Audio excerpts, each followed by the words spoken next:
Нескриен е оптимизмот во таборот на штипскиот кошаркашки второлигаш Соколи за престојниот серијал надпревари во плејофот со Скопски Бутел. Ова значи дека со победа ќе ја реализираат амбицијата да влезат во првата македонска кошаркашка лига. Играчите и со подршка од публиката се држиме до она што сме се договориле дека победата ќе ја донесеме, односно ќе остане овде во Штип. На денешната средба со новинарите, капитенот Никола Караколев изјави: екипата е максимално подготвена за утрешниот прв од серијата надпревари во плејофот. Не очекува тешка утакмица против екипата на Бутел. Се надевам дека ако го испочитуваме тоа што го трениравме цела недела,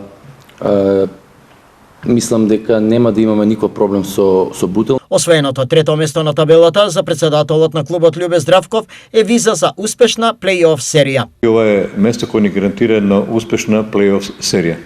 Се надеваме дека ќе ги исполниме очекувањата на сите наши навивачи. Затоа, подсетување за утрешниот надпревари и повик до останатите љубители на спортот да дојдат и да ги бодрат кошаркарите на Соколи, даде портпаролот на клубот Горан Стаменков. Ги поканам сите љубители на кошарката утре сабота со почеток од 19 часот во салата Јордан Милаков да дојдат и да дадат поддршка на нашите кошаркари, се со една цел, сите заедно да ја избориме толку посекуваната прва победа и предност во плејоф серијата.